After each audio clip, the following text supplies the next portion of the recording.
So just to let you know what the structure of the lecture is going to be, I'm going to spend the beginning discussing the basic building blocks of internet governance. So basically, all of thinking on internet regulation and internet policy has been influenced by these principles, which are actually pretty old.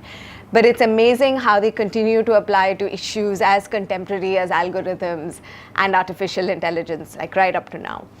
After that, I'm going to, what I'll do is we'll sort of spell out the basic building blocks of internet policy to start with, and then we'll see how it's a little more complicated than you think. Because if you think about the web at the point at which it was developed, and you think about the web as it looks today, and then you think about where it's headed, you'll see that these basic building blocks are now intermeshed in a way that is really complicated. And so the second part of my lecture will deal a little bit with that. And then the last one is really to sort of map what internet governance looks like now. And again, I'm going to stop towards that. So I'm not going to list for you all the IG institutions. What I'd like to do actually in the discussion session is we start putting the institutions that many of you are working with, and we start seeing how the building blocks and the mapping work for them. So this is the old classic on how to deal with internet governance. So this is Lawrence Lessig's model on what things regulate online, right? And so just to give you a quick story about how I got to this. So I started studying this when I was doing my master's degree in law. And I don't know about how lawyers work in your countries, but in our countries, the way it happens is there is the law, you read the law, you apply the law, and that's really how lawyers function. But if you think about the internet, it moves so fast, and it's sort of a universe almost in itself. If you start applying the law as it is to the internet, you reach paradoxes that are pretty crazy. And in that context, I'm going to begin with a story, and I think that for those of you in India, the story will seem familiar. But interestingly, we did a global intermediaries liability project that was led by the Berkman Center at Harvard. And we found that this Genesis story that I'm going to tell you is actually common to multiple countries. So this same incident has happened in some version or the other almost everywhere around the world. The Indian incident being, it was this thing called the DPS MMS scandal, which is that, of course, the moment you give something like the internet to the whole world, you put communications technology on the whole world, what happens is two teenagers decide to have sex and record it, right? It is exactly the kind of thing that you can expect teenagers to do. So these are two underage people, and that's why I mentioned that they're teenagers. They created a recording, and at some point, this recording started to circulate. It appears that one of them had circulated it to their friends, and then it just sort of got around. And eventually, it ends up being sold on what was the Indian version of eBay. It was called Bazi.com, and it eventually became eBay India. This is it's a very long time ago. It's before law had learned to cope with these things, right? So now basically what you have online, and see, existing law deals with this, right? What you have online is a video of minors engaged in sexual acts, which is not a video that anybody would argue should stay online. Like, if there is one thing that there is global agreement on, it is that videos of underage, like obscene videos of underage people should not be online because they are not capable of giving consent, right? Now, this video is not only online, it's being sold on an online platform. Criminal complaints are filed, the case hits the courts, and here's your classic, if you ignore regulatory models like this, and you deal just with law as it used to be, law that was not capable of coping with cyberspace, you have a paradox of law that does not understand how platforms work. And so in our case, as it happened, the law in India at the time was that if you circulate obscene material in India, it doesn't matter if you know that you're circulating obscene material. That was the legal standard, right? So if you circulate obscene material at all, you are criminally liable. And so when the managing director of the website was dragged to court, this was a legal principle. And then the question was that if you have a platform like eBay, now you can imagine the number of uploads that happen on a platform like eBay. And we all know that with web-based platforms, especially at that time, there was no there was no editing, there was no filtering, there was no capacity for anything like that, right? And so if you started treating web-based platforms like you treated newspapers, what you had was basically web-based platforms that could not function in the way in which they were meant to function. And that actually, to my mind, was a great illustration of why just taking the law and applying it as it is just didn't work for the internet. And so when I was in the LSE, I did a course with this great professor called Andrew Murray, and you would have received one of his papers as part of your reading material. And Andrew Murray teaches a course it's called New Media Regulation. And so it goes beyond what the law says to building blocks like this, right? If you're looking to change individual behavior online, you need to think beyond the law. And to people like us, that means that even if the government is contemplating changing behavior online, just banning something, criminalizing something, that's not necessarily going to get you anywhere.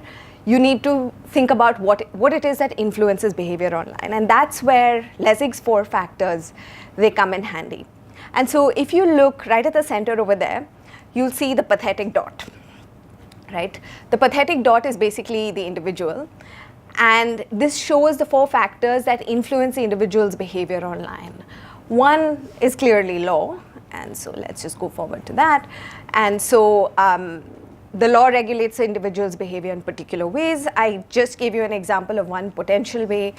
The other one is the Indian state attempted in an infamous case to criminalize certain kinds of behavior online. And so if you look this side, you can see what the text of the law says, right? So this was basically, it was called Section 66A of the Information Technology Act. And the idea was, it said that if you send information by means of a computer resource that is menacing in character, that is, as later you can see, that causes annoyance, and there's a whole list of, it's pretty broadly worded as you can see. This was basically law for which you could get arrested in India. Now, let me pause over here and see, is there any law that if you can just raise your hands if you know that you have violated some law or the other? Something harmless, driven without a license, downloaded content, I see a lot of nodding for the record, downloaded copyrighted content illegally. Is there anyone in this room, in fact, who can claim to follow the law to the letter all the time, every single law? Okay, no one has claimed this yet, right? So the thing is that even with law, law certainly influences the way you behave. So largely, do you drive without a license? No, because you know you would get into trouble with the law if you did. Are you in the habit of stealing other people's property? You could argue that it's partially your morals, but it's partially the law as well. Sometimes you'll find that there's something new that ends up being criminalized by the law, and then there's an effort to learn to change your behavior so that you comply with the law. But I don't think that anyone would argue that the law does not influence your behavior, right? It does. It does not necessarily influence it comprehensively, but there's a large degree to which it does. So Section 66A is interesting because, and the reason I put up the text is that if you read it, you'll find that it's a little hard to tell what you need to do to comply with the law, right? So for example, if it says that circulating any information that you know to be false for the purposes of causing annoyance is punishable by imprisonment. Anyone sent a really annoying forward ever to a friend? Ever? A really irritating meme?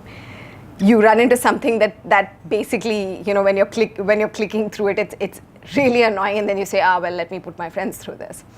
Now, so, and this is a really silly example, but I'm giving it to you just to say that, like, how do you know what fits this section and what does not, right? And so there you go. The thing on the other side that you can see is what a young woman in Bombay posted after a major politician was killed. So she said this thing, which is, with all respect, every day thousands of people die, but still the world moves on. So this is basically, there was a politician that you could say was almost like the godfather of Bombay. That's the kind of influence that he had on Bombay. And he died, and the whole of Bombay was shut down. So this was her response. She said, just due to one politician died a natural death, everyone just goes bonkers. They should know that we are resilient by force, not by choice. When was the last time did anyone show respect, or even a 2-minute silence for Shahid Bhagwat Singh, freedom fighter in India, Azad, Sukhdev, or any of the people because of whom we are free living Indians? Respect is earned, given, and definitely not forced. Today, Mumbai shuts down due to fear, not due to respect. To anyone's mind, would you say that this text looks to you like it would be punishable under the law that I've got on the other side? Take a look for 2 minutes. Anyone? Interestingly, that is not how the Bombay police felt about it, right? And so basically she posted this, and in that city, to say anything about that politician, see, if he was a godfather-like figure, he had a lot of people that were his followers. There was a reason that Bombay had shut down. And so when she put up that post, this very young woman, it's on Facebook, she puts up the post on Facebook, and her friend hits the like button, right? Basically, a mob ends up baying for her blood. They drag her to the police station. She's roughed up a little bit along the way. They trash her uncle's office, and they compel the police to arrest her under this section that I've got on the other side, which is section 66A of the IT Act. And so basically, I mean, the good thing about that was that it was such an outlandishly crazy arrest that it immediately illustrated to everyone else so forcefully that there was a problem with this law. Now, there had been a problem with this law for many years, but this is the incident that it took to sort of forcefully let the whole of India know that there is a problem with this law. And then, you know, it ended up going to the Supreme Court. The Supreme Court struck the law down, which is quite unprecedented. But this was one of the attempts, unsuccessful attempts that I would say, that the government made to regulate behavior online using this law. Now, to be fair to the government, what the government was trying to do with this law really, because see, when we at CCG, we work with all stakeholders, we try and appreciate everyone's point of view. So what I've put before you is a point of view of how this law affected freedom of expression in India, and it did in really terrible ways. But if you think about what it is that the government was trying to achieve with this law, you know about the kinds of harmful content that circulate online, right? So the government enacted this law really thinking about the kind of abuse that women receive online. They were thinking of online threats that are sent to women, harassment, spamming, and they basically were trying to come up with law that was broad enough that for various kinds of harassing acts that took place online, there is a deterrent, right? Unfortunately, the deterrent ended up being so broad that it ended up covering a lot more than the government intended. But the idea was that the government gets people to behave themselves a little. And the history of this law is again very interesting because it came through when our IT Act was amended, and there was this expert committee that basically recommended a series of amendments. When the draft went up to the parliamentary committee, right, the parliamentarians said that, hey, there's all kinds of harassing content, there's all kinds of basically bad content online that we don't feel like the IT Act is addressing. And so they insisted on adding 66A and another series of amendments to the Act because they felt that adding those criminal provisions to the IT Act would end up regulating behavior. And that's interesting because if you go back, so that means that our parliamentarians were thinking that it's law really that carries the force to regulate behavior online, right? And you cannot blame them for thinking that way if you think about the ways in which law regulates behavior otherwise. So if you ignore the web completely and you think about what it is that regulates speech otherwise, right? If you think about basically what happens if someone posts a picture, a demeaning, almost a violently demeaning picture of a woman. If someone publishes such a picture, typically it is the law that would criminalize such a picture. Similarly, I don't know how this works in other countries, but in India, if someone were to post something that was incitement to violence against someone for their religion or for their caste, again, typically the place that you would go to regulate the individual's behavior is criminal law. right? And so this idea that the law regulates, also known as command control regulation, it's a tool that governments are very familiar with, and it's a tool that they have used traditionally. And at least in countries like ours, which is sort of the more classic, old school form of regulation, the manner in which governments have tended to use it is typically criminalization, sometimes banning. It's familiar to almost everyone in the region. But here's the thing about the internet, right? It's not that simple. So in this case, it was helpful to the government that the platform that they were dealing with was Facebook. And the young lady in question happened to post under her own name. But is that really how online abuse happens all the time? Anyone met a Twitter troll? It's, so you don't always know who it is that is posting content. They're very frequently not in your jurisdiction. And so the use of law to influence individual behavior, it has its limitations online. Because a lot of the time, the behavior that you're seeking to regulate can be completely outside the jurisdiction of the law in the first place. And there's also a lot of the time that you have no knowledge of exactly where it stands. And so that takes us back to what else influences behavior, right? So I'm going to run through this, and then we'll do a little more of law when I get back. How many people... So most of you, I'm assuming, are coming from countries in which there's an effort to reduce smoking. Cigarette consumption is bad for health. I'd like you to think a little bit about how the law achieves it. Is cigarette smoking illegal? Would you get arrested for it? You wouldn't, right? But the law tries other things. You might get arrested for it. Depends on where you smoke, I guess. Yeah, but that's been more recent, right? If you think about how countries sort of edged towards this, they began by, if you read your budgets, you'll see they started increasing the price of cigarettes. That was one of the things that they tried to do.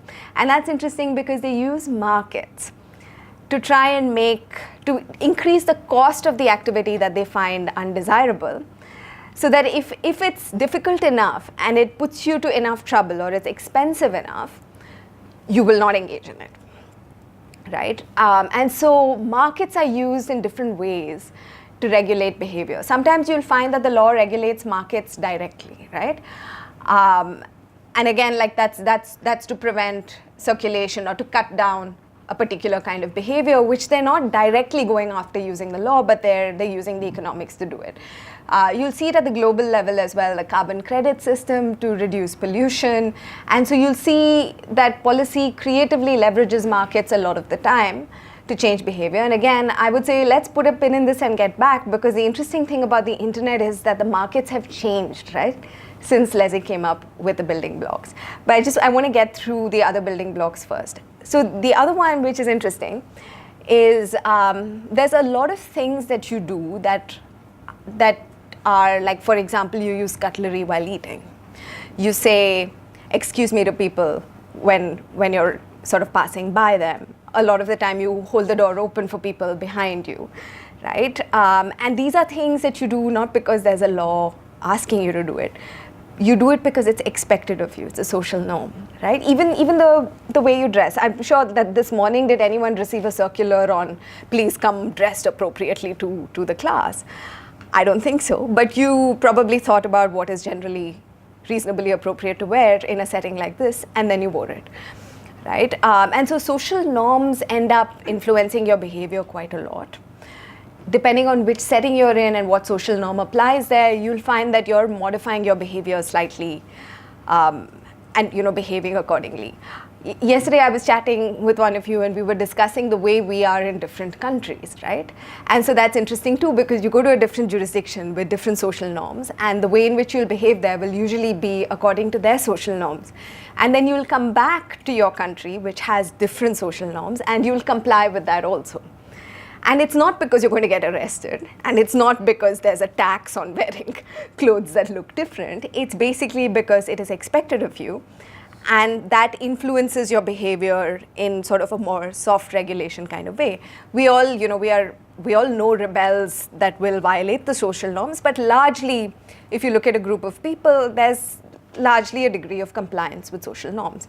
So again, for example, I don't know if this is true of all South Asian countries, but unfortunately, or fortunately, depending on whose perspective you look at, the social norm against piracy has not been very strong in a lot of South Asian countries. And if I had to take a guess, I would say that that might also be because there's a lot of content that people view through piracy that is not available through legitimate forms in India.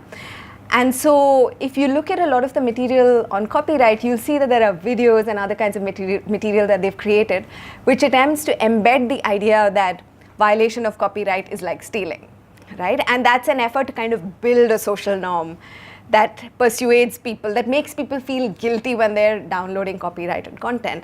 But until the norm is, oh, you know, here, let me give you my music files, it's acceptable, and people do it, you know, unless they're required to change behavior. And so social norms actually have a fairly powerful impact on what kind of behavior is acceptable online. You'll see this as you switch jurisdictions, and you'll see it even online as you switch platforms, right? So depending on which forum you're in, who you're chatting with, you'll find that the kind of language that you feel comfortable using, whether you're going to reveal your identity or not, what kind of attack is permissible, what kind is not, is very, very dictated by social norms. And so the building of a norm can also powerfully affect behavior online. And the last one, possibly the most important one, because I also want to highlight to you that social norms are something that we follow both in the offline world as well as online. It's our sense of community. Depending on which one we feel attached to, we do follow it. But the last one that is really interesting, specifically online, is architecture.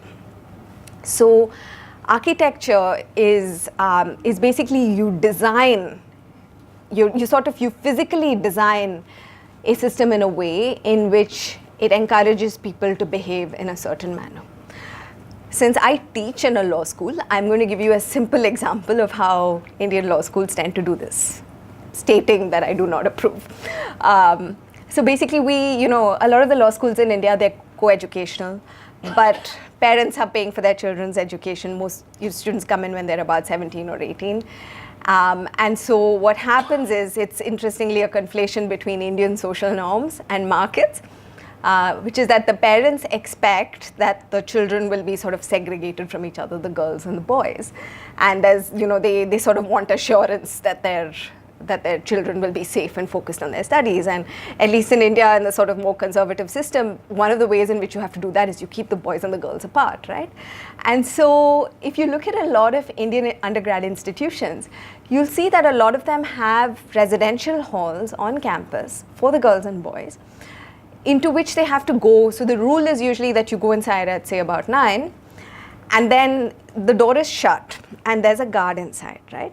And so there are like hundreds of kids in these different buildings, but for them to move from one building to the other after 9 is physically borderline impossible. I'm not saying that there have not been incidents of people climbing pipes, etc. Not me, to be clear, this is all hearsay. But it's architecturally you make it really difficult. And you know, it's an interesting approach, right? You try telling a 17-year-old that you're not talking to any girls after 9 o'clock. It's not going to happen. Like really, it's really not going to happen. So what you do is you take architecturally, like put them in 2 separate buildings and make sure they stay there, like all through the night until the next morning. And so that's basically, it's a use of architecture to regulate a certain way. You'll see this, like simple things, right? You'll see it in road systems also. Sometimes you'll see that there's a rule that requires you to take the longer way around. And you'll find that physically it's made impossible for you to break the law by like creating barriers, etc., so that you have to drive the long way around, because basically making the rule, which is like the basic law saying don't do this, is not effective. And so what you do is you sort of physically make it impossible for someone to behave a certain way and make it physically easier for them to behave a different way. And so architecture is super interesting online, because although architecture is used to govern behavior offline, online, everything that you use, it's structured by code, right? Like literally everything. And so anything that you can do or not do online, basically in the end comes down to the architecture of what is possible and what is not. 4 years back, in Facebook, you could only like a post or not like a post, right? Now that Facebook's architecture has changed, you can be angry, you can laugh, you can love the post. You're offered a new menu of reactions, and it's permitted basically because of the architecture of the platform. Similarly, there are certain platforms, so there are certain dating apps that don't permit you to create a profile unless you link it to your Facebook profile. So the architecture means that at worst you'd have to go to the trouble of creating a whole new Facebook profile. There are now platforms that don't permit you to register unless you have a number that you have to enter. Architecturally, it's impossible for you to create an account any other way. The original architecture of the internet itself, as many of you know, the idea that your communication will be broken down into packets and will be transmitted, and there's a certain neutrality in how the packets will be transmitted, that is also an architectural choice, right? And that's a choice that led initially to the anonymity online, and the efforts to change that anonymity are also an architectural debate that's taking place online. So Lesig's argument basically was that code is law, right?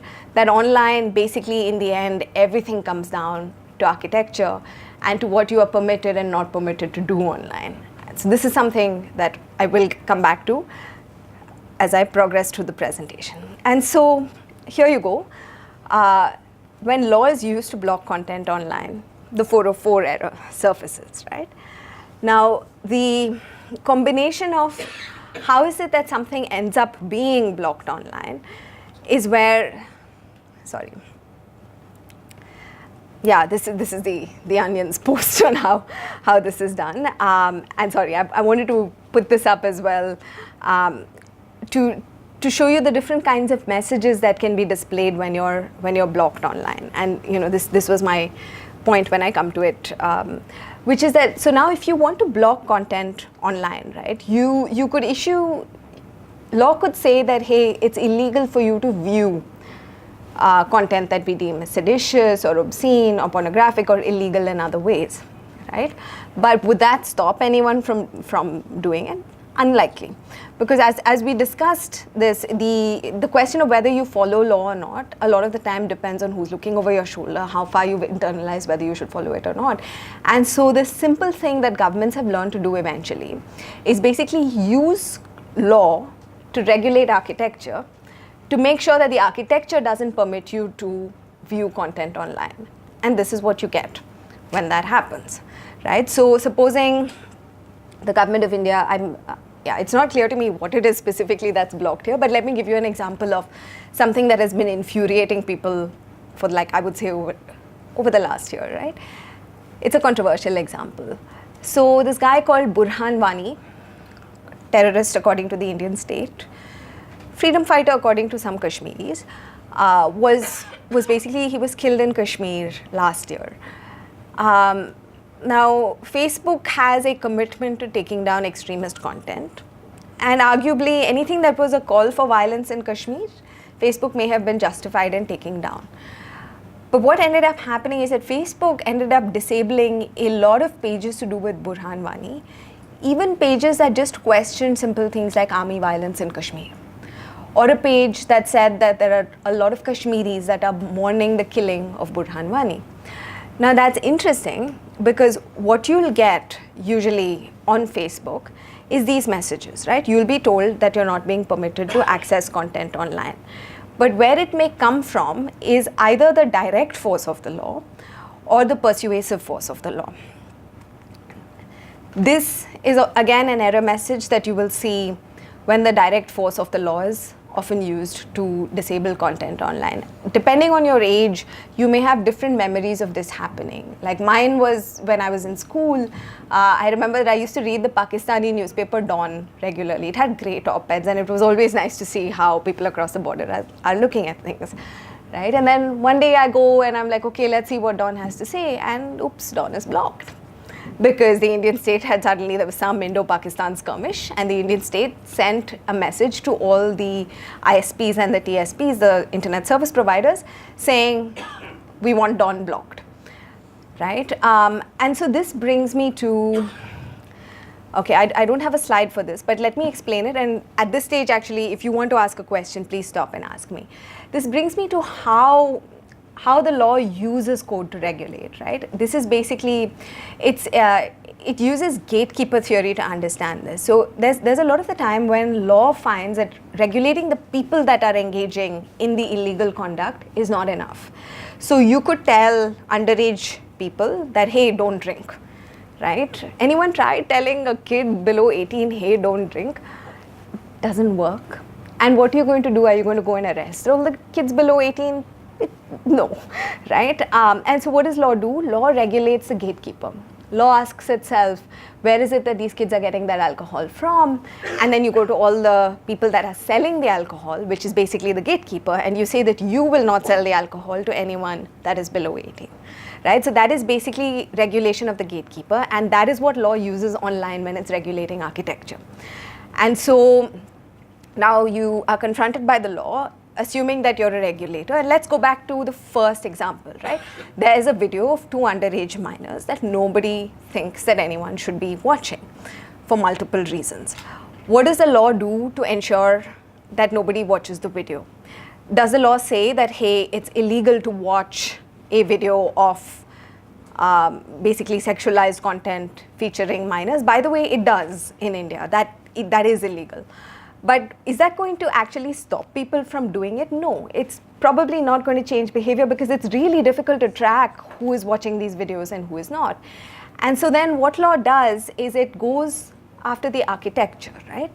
So then you think about how is it that people are accessing these videos, and you find that the way people are accessing these videos is because they're online, and so if you can, you get the videos taken down. But then, as you know, the web is a large place and there are lots of platforms online that are out of reach of a national government. And so the second thing the law does is it asks itself, who are the intermediaries that are under our control? And this is interesting because there is a layer of the internet that is very physical. A lot of the initial conversations about the internet almost talk about it like it's a separate dimension, right? Like it's floating there and no one can touch it. But the truth is that for the internet to reach any country is a very physical phenomenon. There are wires that are laid. There are gateways through which the internet connects to the World Wide Web. And in a lot of countries, including India, those gateways and the service providers that eventually connect you to that World Wide Web are all regulated. And so again, I would think of the analogous rules in your countries, but for us, that would be telecom law. So anybody that provides you with the internet in India is typically someone that has got a telecommunications license in India. And that telecommunications license is very subject to government rules, including rules that permit the government to require the blocking of content. And so when the government wants to make sure that people in India don't watch videos of minors in compromising positions, what the government does is it IDs these videos and then it goes back to the internet service providers and it insists that these videos are basically filtered out of the internet in India. But I'm giving you a really benign example, right? Anyone heard of the Great Firewall of China? So basically you have whole countries that are able to architect a version of the internet that complies with their local laws, and that happens also because law is able to influence architecture, right? And it's able to influence architecture sometimes directly, which is basically the technical level at its own country, in its own country, but sometimes it's also able more perniciously to influence architecture in this way, which may be direct force of the law, but which may also be what Derek Bambauer calls pressure. And so, sorry, just a second. Do we have enough time? Okay. Okay. Thank you. So I'm going to do this for another 15 minutes and then I want to make sure that we have enough of a discussion. So now the reason that I said that we should come back to markets is that as the web develops, right, it's not a simple question of just government versus intermediaries. These 4 factors that I showed you, they now interact in very complex ways. And so one way in which the law could ensure that content on Facebook is removed or blocked is that that basically a legal notice is issued by the government saying that, the law says that this is illegal in India, and so please either block this content from being visible in India or take it down altogether because it's illegal content. And that is an option, but it's a formal option. So you go through it, it's open to the company to say, yeah, but the Indian law doesn't say so, it's very formal legal procedure. But Derek Bambauer points to another thing, right? So did you know, for example, that Facebook's largest market in the world, largest number of users in the world, aside from the US, is India. And last September, if you looked at Facebook's projections, Facebook suggested that the number of users in India will soon surpass the number of users in the US. The policy team has been expanding very quickly in India. That free basics was a huge thing that was probably being pushed quite strongly in India. And so it's interesting because you could argue that the Indian market is by itself a pressure point for a global platform like Facebook that is arguably interested in acquiring more users, more advertising in India, right? And so that means that if a company is confronted with a situation in which its operations in a country are at stake versus the government wants it to do a few things, it's not necessarily a fan of compliance, but then the question that it has to ask itself is, does it want to operate in this country anymore? Does it want to be taxed in this country? Does it want data localization norms? You might find that a company might be open to negotiation. Google, as you know, was criticized extensively for making these compromises in China. There have been questions asked about the version of YouTube that is visible now in Pakistan, because as you know, YouTube was blocked in Pakistan for a long time, and now there's a version of it that is available. And so you'll see that companies are now negotiating with governments not just because the law requires them to, but arguably because the markets require them to. And what Derek Bambauer and others point out is that space of negotiation that's taking place, that is to do with kind of more soft power, either market-related regulation or sort of just kind of closed door, let's talk, let's make sure that the content suits everyone. The thing with that is that is not subject to the review mechanisms that law is ordinarily subject to. See, whatever you say, that 66A that I showed you, it was outlandishly crazy, yes, but in the end it was subject to judicial review. It was open to citizens to take it to court and say, hey, that violates our freedom of expression rights. And the Supreme Court of India was able to look into it. These blocks, when you don't know what content is being blocked and you don't know why it is being blocked, they're not open to any kind of challenge. And so that's interesting when you mix up law, markets, and architecture. And actually sometimes community standards, right? And so Lesig's prediction, by the way, very long ago, was that code may be law. And so this is at the time at which there was all this techno-utopianism. I don't know if you've all read John Perry Barlow's famous Declaration of Cyberspace. You must read it. It's beautiful. Unfortunately, it doesn't work anymore. It's sort of this declaration saying that we're throwing off the shackles of law and, cyberspace is going to be a world in itself. And Lesig said, yeah, no.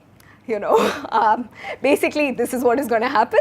Law is going to end up regulating code. And, that's in the end where we got to, because law does regulate code.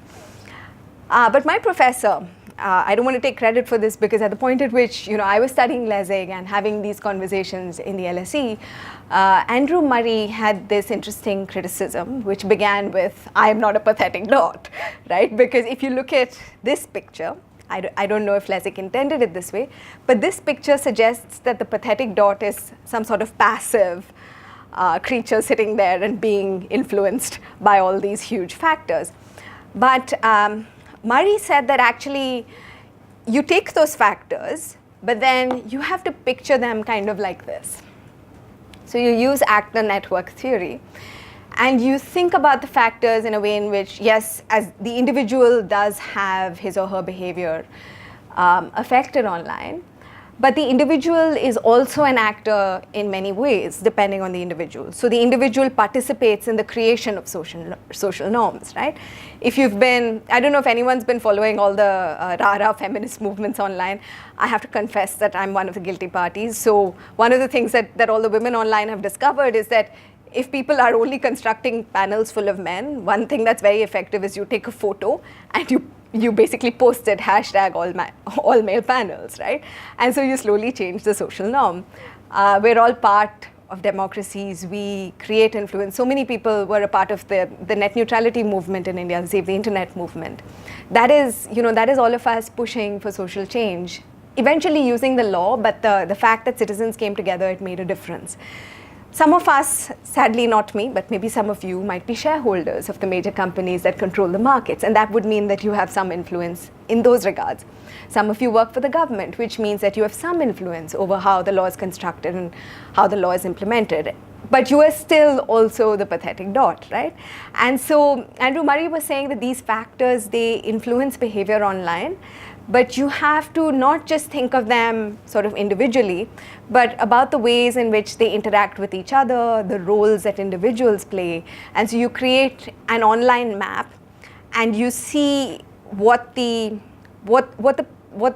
points of influence are. And you'll see this every time there has been a major debate.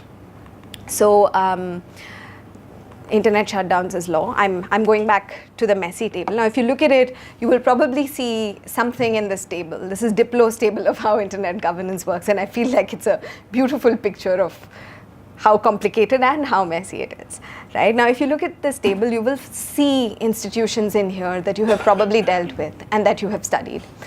I don't think that there are a lot of people that would look at it and find that they understand every corner of it, but most of it you will see is subject in some way or the other to the actor network theory that I just showed you. And so in conclusion, because I want to make sure that we get enough time for discussion, I'm going to tell you my story of how I got involved with global internet governance and how that involved all of these actors, right? So in 2012, there was this WICIT, which is the World Conference on IT in Dubai. And at the point at which it was floated, my organization and I, we worked on civil liberties, and we were really not interested in international telecom. But what had happened there is that, so it was the international telecommunications regulations, rules that were being amended, and a few countries had floated a proposal that involved the ITU getting into the regulation of content online.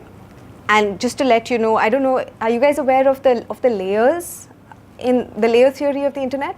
So people think of the internet sometimes as the physical layer, which is like the telecom layer, and that's typically what ITU is meant to regulate.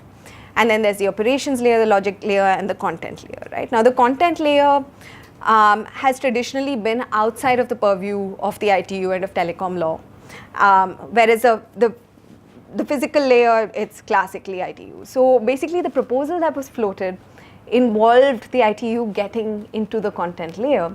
And there was a global campaign saying that, oh my God, this means that ITU will regulate the internet. India at the time had floated a proposal for amendment that involved regulation of spam, which is arguably also the content layer. So this is where it got interesting. We were curious about why they were doing it. And they were holding quite a lot of public consultations. We went to the public consultations and we realized that the problem was actually lack of information. So the ITU, if anyone's ever studied it, it's a very treaty and rule heavy body. And the changes that the Indian government was asking for, there was a reason that they were asking for the changes. It was not necessarily the most appropriate forum for the changes that they wanted.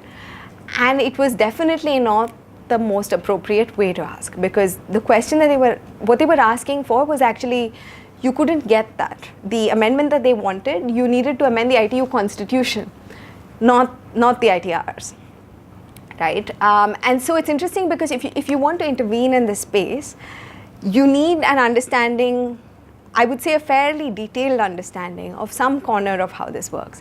So if you want to know what the ITU can change and what it doesn't, you need to know the rules of how the ITU operates. If you want to know what happens if the ITU intervenes in the content layer, you would want to monitor slightly different debates. The ITU has a complicated history of, there was a time at which, before ICANN was created, there was a question of whether ITU will take over the management of domain names. Now, ITU says that they were invited to do it, and eventually there was a huge sort of backlash against it, and they decided that it'll be managed separately by the ICANN and the INA. But it's always been the politics of this. Do we want the international system that regulates the actual infrastructure to enter something that is arguably the content domain, has always been very tense. And interestingly, if you monitor the global internet governance debates, the actors involved have been multiple stakeholders. So there have been the governments, each of whom have their own priorities, and the priorities can change, the alignments change. And then there are increasingly the global platforms that wield quite a lot of economic power and that have their own perspective on how this should go. There are multiple bodies that you can see listed. There's global civil society. Again, global civil society is not a single beast, right? So even at the ITRs, when we were debating this, we found that if you were a civil society member from the global north, you wouldn't necessarily be on the same side as a civil society member from the global south, because your perception of what furthers people's rights might be different. And so these clusters of people and who has how much influence in which body can end up influencing policy substantially. I hope that in the discussion, depending on who's in the room, what I'd love to see is if you can give me examples of these debates that you've been involved in which the coming together of these different factors have resulted in policy change that has affected the behavior of the individual. I'd be very interested in those questions, but I'm going to stop here. Thank you so much for your patience.